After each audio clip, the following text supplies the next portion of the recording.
السلام علیکم ورحمۃ اللہ وبرکاتہ۔ اعوذ باللہ من الشیطان الرجیم، بسم اللہ الرحمن الرحیم۔ یا ایہا الذین آمنوا کتب علیکم الصیام کما کتب علی الذین من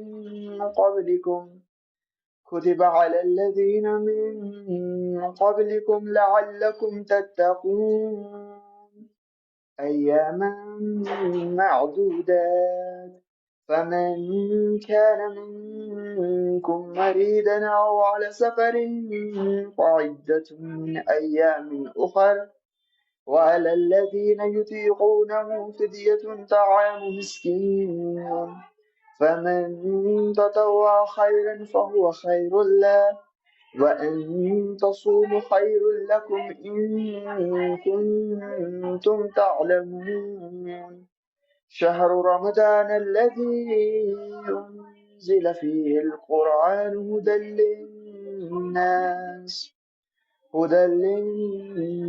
وبينات من الهدى والفرقان، فمن شهد منكم الشهر فليصم، ومن كان مريضا أو على سفر فعدة من أيام أخر، يريد الله بكم اليسر ولا يريد بكم العسر، ولتكملوا العدة ولتكبروا الله على ما هداكم ولعلكم تشكرون.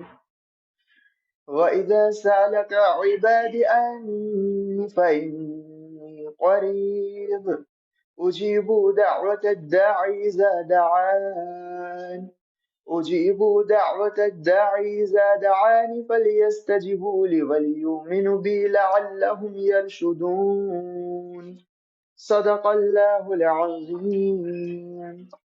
فالحمد للہ والصلاة والسلام علی رسول اللہ وعلی آلہ واصحابہ اجمعین الی یوم الدین، ثم اما بعد، رب اشرح لي صدری ویسر لي امری واحلل عقدۃ من لسانی یفقهوا قولی، آمین یا رب العالمین۔ اللہم اجعلنا آمنوا وعملوا الصالحات وتواصوا بالحق وتواصوا بالصبر۔ فاسٹنگ اینڈ قرآن، جو ٹائٹل ہے وہ فاسٹنگ اینڈ قرآن رہا ہے، یعنی کہ فاسٹنگ کو سمجھنے کی کوشش کریں گے کہ فاسٹنگ کا کنسیپٹ کیا ہے، کیا چیز ہے، روزے سے کیا مراد ہے، اور عربی کے اندر جو لفظ آیا سیام کا کیا پرپز ہے، اس سے اللہ رب العالمین کیا چاہتا ہے، کیوں اللہ رب العالمین نے یہ عبادت ہم پر فرض کی ہے، پہلی بات۔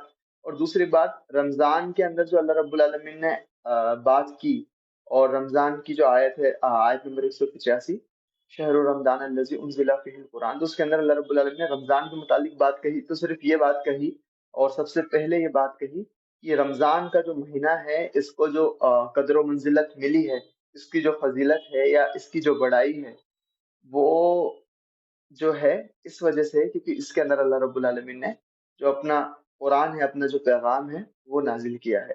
اللہ رب العالمین نے تو یہ نہیں کہا آیت کے اندر کہ بھائی قدر و منزلت جو ہے وہ اس کی وجہ سے، لیکن علماء اکرام نے اس سے یہ ڈیڈکٹ کرا کہ رمضان کی جو سب سے بڑی فضیلت ہے، جو رمضان کے اندر بہت سی چیزیں ہوتی ہے، لیکن جو سب سے بڑی فضیلت یا سب سے اہم رتبہ رمضان کو جو ملا ہے، وہ اس لیے ملا کہ اللہ رب العالمین نے اس مہینے کے اندر اپنا آخری کلام اپنے آخری رسول حضرت محمد مصطفیٰ صلی اللہ علیہ وسلم کے اوپر نازل کیا۔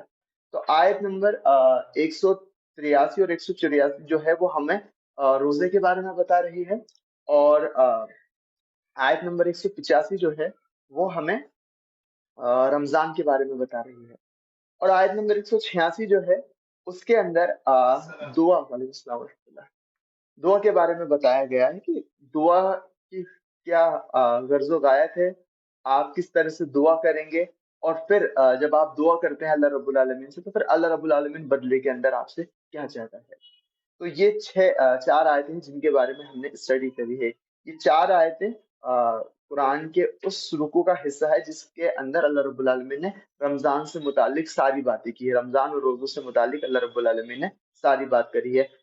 واپس سے وہ ایک بار بات ذہن کے اندر تازہ کرنے کی، جو اسلام کے 5 ارکان ہیں، اس کے اندر جو رمضان کے روزے ہیں، رمضان کے علاوہ بھی روزے رکھے جاتے ہیں، لیکن رمضان کے جو روزے ہیں جن کو فرض کیا گیا ہے، ان کے بارے میں اللہ رب العالمین نے اس رکوع کے اندر بات بیان فرمائی ہے، اور اس سے متعلق جتنے بھی مسئلے ہیں یا جو بھی وضاحت اللہ رب العالمین نے کرنا چاہیے اسے ایک جگہ ہی کر دی قرآن کے اندر، دوسری جگہوں کے اوپر رمضان کے روزے سے متعلق وضاحت اتنی نہیں ملتی ہے، نہیں ملتی ہے، ساری کی ساری وضاحت اللہ رب العالمین نے اسی رکوع کے اندر کر دی ہیں۔ کچھ کہتے ہیں علماء کہ رمضان سے متعلق جو ساری ہدایتیں ہیں وہ آیت نمبر 187 187 تک مکمل ہو رہی ہیں، لیکن کچھ یہ کہتے ہیں کہ جو مال خرچ کرنے سے ریلیٹڈ بات آیت نمبر 188 میں آ رہی ہے وہ بھی رمضان رمضان کے اندر جو چیزیں کی جاتی ہیں اس سے ہی تعلق رکھنے والی ہے، کوئی باہر مطلب وہ جو آیت ہے وہ اسی پیسج کا حصہ ہے، الگ سے آیت نہیں ہے۔ تو آیت نمبر 183 سے 188 یہ رمضان کے متعلق بات ہمیں بتا رہی ہے، ٹھیک ہے۔ تو 183 تو آج ہم جو ہیں ہمارے اس پروگرام کے اندر 183 سے 186 جو 4 آیتیں ہیں ان کو سمجھنے کی کوشش کریں گے انشاءاللہ تعالی۔ تو انشاءاللہ آپ شروع کرتے ہیں۔ آیت شروع ہوتی ہے آیت نمبر 183، اللہ رب العالمین ایمان والوں سے خطاب کر رہے ہیں، یا ایھا الذین آمنوا کتب علیکم الصیام، ٹھیک ہو گیا۔ اب جب بھی یا ایھا الذین آمنوا قرآن کے اندر آئے نا تو پھر ہمیں تھوڑا سا اور اٹینٹو ہو جانا چاہیے، پتہ ہے کیوں؟ اب جیسے ایک تو یہ ہے کہ ایک ہماری کلاس ہے، اس کے اندر تمام سارے اسٹوڈینٹس بیٹھے ہوئے ہیں، ٹیچر آیا، ٹیچر نے کوئی بات بتانی ہے، وہ کہتا ہے ہمارے یہاں پر اسٹوڈینٹس تو زیادہ نہیں کہا جاتا، بچوں ہی کہا جاتا ہے، ٹھیک ہے۔ بچوں سے مراد سارے جو بچے وہاں پر بیٹھے ہیں سارے طالب العلم سارے کے سارے اس سے مراد ہوتے ہیں، سارے طلبہ اس سے مراد ہوتے ہیں۔ تو ایک تو ٹیچر بچوں آپ کو بچوں دھیان سے اس بات کو سنو، آپ کو آج یہ کرنا ہے، ایک تو یہ والی بات ایک ٹیچر اس انداز سے کہہ رہا ہے، اور ایک آپ کا نام لے کے کہ شکلیں دھیان سے سنو تمہیں یہ کام کرنا ہے، تو دونوں باتوں میں فرق ہے یا نہیں ہے نا؟ جب ہمارا نام لے کر خاص طور سے کہہ دیا تو مطلب اب وہ جو بات ہے مجھے دھیان سے سننی ہے، اب اس کا جو ٹیچر کا ڈائریکٹ خطاب ہے وہ مجھ سے ہے، پہلے جنرل سب سے تھا تب بھی دھیان سے سننی تھی لیکن اب مجھے زیادہ اٹینٹو ہو کر سننا ہے۔ اسی طرح سے جب اللہ رب العالمین کہتا ہے یا ایھا الناس، اے لوگو، تو تمام انسانیت سے اللہ رب العالمین خطاب کر رہا ہے، لیکن جب اللہ رب العالمین یہ کہتے ہیں یا ایھا الذین آمنو تو پھر وہ اسپیسیفکلی جو لوگ اس کے اوپر ایمان رکھتے ہیں، جو اپنے آپ کو ایمان والا، جو اپنے آپ کو مسلمان کہتے ہیں، ان سے خطاب کر رہا ہے۔ تو اللہ رب العالمین کہتا ہے یا ایھا الذین آمنو، اے لوگو جو ایمان لائے ہو، اے لوگو جو ایمان لانے کا دعویٰ کرتے ہو، کتب علیکم الصیام، تم پر سیام، تم پر روزے ہیں وہ فرض کر دیے گئے ہیں، لکھ دیے گئے ہیں۔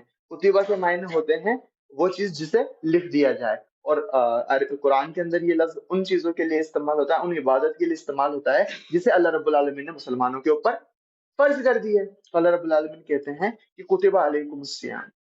اب الصیام ایک نئی ٹرمینالوجی ہے، کچھ لوگ جنہوں نے مطالعہ کیا ہوگا وہ جانتے ہیں، جنہوں نے مطالعہ نہیں کیا ہے ان کے لیے ہم اس کی وضاحت فرما دیتے ہیں کہ کیا ہے۔ الصیام جو ہے پلورل فارم ہے صوم کی، جو ہم روزہ کہتے ہیں، قرآن کے اندر روزہ کہیں نہیں آیا ہے، ٹھیک ہے۔ قرآن کے اندر نماز بھی نہیں آئی ہے کہیں، نہ قرآن کے اندر کوئی نماز نام کا لفظ لکھا ہوا ہے، نہ ہی روزے نام کا لفظ لکھا ہوا ہے۔ عربی زبان کے اندر جو الصلاح ہے، جو نماز آپ سنتے ہیں تو کیا مؤذن کی کیا آواز آپ کو آتی ہے؟ حی علی الصلاح، آؤ نماز کی طرف، حی علی الفلاح ہے، آؤ کامیابی کی طرف، فلاح کے معنی کامیابی کے، ٹھیک ہے۔ حی علی الصلاح، آؤ نماز کی طرف، لیکن نماز اب اس میں تو صلاح ہے لیکن اس کا اب لیکن ہم نماز کہہ رہے ہیں، تو کیوں؟ تو فارسی زبان کے اندر جو صلاح کا جو ترجمہ کیا جاتا ہے وہ نماز کیا جاتا ہے، ٹھیک ہے۔ اسی طرح سے جب آپ وہ حدیث سنتے ہیں کہ اسلام کی بنیاد 5 چیزوں کے اوپر ہے، یقول اشہد ان لا الہ الا اللہ اشہد ان محمد رسول اللہ و اقام الصلاۃ و ایتاء الزکاۃ و حج البیت و صوم رمضان، ٹھیک ہے۔ رمضان کے روزے، رمضان کے اندر روزے رکھنا، ٹھیک ہے۔ تو وہاں پر بھی صام کا لفظ آتا ہے، صوم کا لفظ آتا ہے، تو اصل کے اندر جو روزے ہیں وہ ترجمہ ہے صوم کا فارسی زبان کے اندر، اور ہمارے یہاں پر اس کا چلن ہے اس لیے ہم وہ بات کہتے ہیں، ٹھیک ہو گیا۔ لیکن ایکچوئل ورڈ کیا ہے؟ نماز کا ایکچوئل ورڈ کیا ہے؟ صلاح، اور روزے کا ایکچوئل ورڈ کیا ہے قرآن کے اندر؟ صوم، ٹھیک ہے۔ اور صوم کی ہی جمع ہے، صوم کا ہی پلورل ہے کیا؟ سیام۔ اتنا سمجھ میں آتا ہے؟ تو صوم کی جمع کیا ہو گئی؟ سیام ہو گئی، کیونکہ اللہ رب العالمین نے رمضان کے مہینے کے اندر صرف ایک روزہ تو فرض نہیں کیا ہے نا، بلکہ پورے رمضان کے اندر جتنے دن ہیں، چاہے 29 دن کا رمضان آ رہا ہے یا 30 دن کا رمضان آ رہا ہے، تو 29 ہو گئے تو 29 روزے فرض ہیں، اور 30 ہوں گے تو 30 روزے فرض ہیں، اس لیے جمع کا صیغہ استعمال کیا گیا ہے، جمع پلورل والی فارم استعمال کی گئی ہے۔ تو اب یہ تو سمجھ میں آ گیا کہ بھائی روزے یہاں پر مراد ہے، لیکن اب تھوڑا اور اچھے سے سمجھتے ہیں کہ روزہ مطلب کیا، صوم مطلب کیا۔ جب عربوں نے یہ لفظ سنا، جب قرآن صحابہ کرام رضی اللہ تعالیٰ عنہ نے یہ الفاظ سنا، تو ان کے دماغ کے اندر کیا آیا؟ یار یہ صوم کیا چیز ہوتی ہے؟ اب سوم کے کچھ تو معنی ہوتے ہی ہوں گے نا، کچھ تو استعمال ہوتا ہی ہوگا۔ اللہ رب العالمین نے کوئی ایسا لفظ تو استعمال کیا نہیں ہوگا جس کو وہ جانتے نہیں ہوں گے، اور اگر کیا ہوگا تو پھر اس کی وضاحت خود کر دی ہوگی، لیکن یہاں پر اس طرح سے کوئی وضاحت نہیں آئی۔ تو پھر سوم کا مطلب آخر ہے کیا؟ تو عربک کلچر کے اندر سوم کا جو لفظ ہے وہ انسانوں کے لیے ریئرلی استعمال کیا جاتا تھا۔ کامنلی کس کے لیے استعمال ہوتا تھا؟ گھوڑوں کے لیے۔ فرست سوم، کہ گھوڑے کا روزہ، گھوڑے کا سوم۔ گھوڑے کا سوم سے مطلب کیا؟ تو عربی کلچر کے اندر یہ ٹریڈیشن تھا کہ کیونکہ جنگ و جدال کا وہاں پر ماحول تھا، جنگیں ہوتی رہتی تھی، اور جنگوں سے بھی زیادہ جو ایک قبیلہ تھا دوسرے قبیلے کے اوپر چھاپے مارتا تھا، اور ایک قبیلہ دوسرے قبیلے کی پراپرٹی کو لوٹ کر لے جاتا تھا۔ اب عرب کے اندر دو ہی سواریاں، بھیڑ کے اوپر سواری کرنا تو مشکل ہو جائے گا، بھیڑ کے اوپر کیسے سواری کریں گے؟ ٹھیک ہے، تو دو ہی سواری تھی، ایک تو اونٹ اور ایک گھوڑے۔ اب اونٹ کے اوپر جنگ کرنے جائیں گے تو پھر کیا ہوگا؟ کتنا ہی اس کو مان لو، وہ تو بےچارا ایک دم سلو موشن کے اندر ہی چلنے والا ہے۔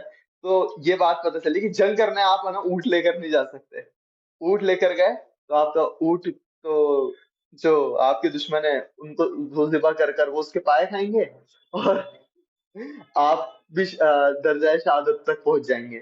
ٹھیک ہو گیا؟ تو اب یہ ہوا کہ جنگوں کے اندر تو گھوڑوں کی ضرورت پڑے گی، تو وہ گھوڑوں کو ٹرین کیا کرتے تھے۔ گھوڑوں کو کس طرح سے ٹرین کیا کرتے تھے؟ دو پروسیس تھے۔ ایک تو وہ یہ کرتے تھے کہ گھوڑوں کو پیاسا رکھتے تھے کافی کافی لمبے لمبے وقت تک۔ جن گھوڑوں کو وہ جنگوں کے اندر لے کر جاتے تھے اسپیسیفکلی ان گھوڑوں کو وہ پیاسا رکھنے کی مشق کرتے تھے، ان کو بھوکا پیاسا رکھتے تھے گھوڑوں کو۔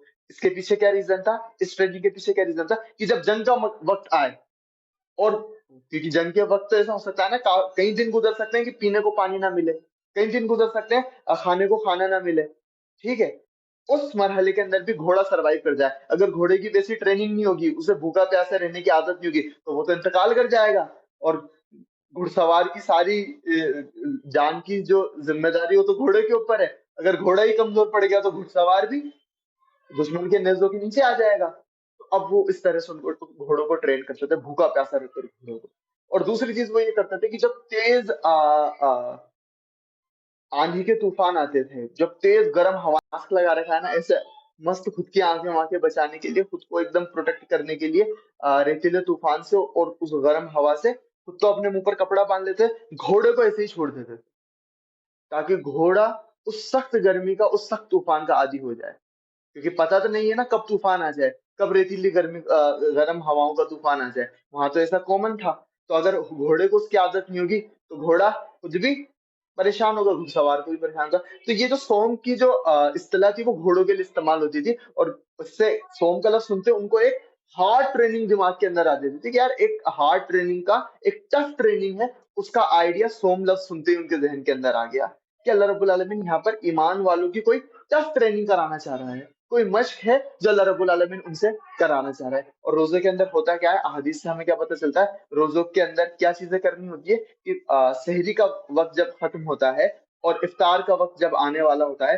اتنے پیریڈ تک ہم نے نہ کھانا ہوتا ہے نہ پینا ہوتا ہے، اور نہ ہی جو لوگ شادی شدہ ہیں انہیں ازدواجی تعلقات اپنی بیویوں کے قریب جانا ہوتا ہے۔ اس پیریڈ تک اپنی دو چیزوں کو انہوں نے چھوڑنا ہوتا ہے۔ تو روزے کا اندر کیا کرنے کی چیزیں ہیں؟ یہ تین چیزیں ہیں، ایک تو پانی سے رک جانا ہے، اور ایک کھانے سے رک جانا ہے، اور ایک جو ہماری جسمانی ضرورت ہے بیویوں کے پاس جانا، اس سے رک جانا ہے۔ یہ تین چیزیں روزے کے اندر کرنی ہوتی ہیں۔ اس کے علاوہ اور بھی چیزیں ہیں، لیکن فنڈامنٹلی یہ تین چیزیں ہیں۔ باقی چیزوں باقی چیزیں اگر غلطی سے ہو گئی تو اس کا کفارہ ہو جائے گا، اس روزہ نہیں ٹوٹے گا، لیکن اگر ان تینوں چیزوں میں سے جانتے بوجھتے کچھ کر دیا تو روزہ باقی نہیں رہے گا، روزہ ٹوٹ جائے گا۔ ٹھیک ہو گیا؟ تو روزے کی جو باڈی ہے وہ یہ ہے کہ روزہ رکھنے سے مطلب کیا ہے؟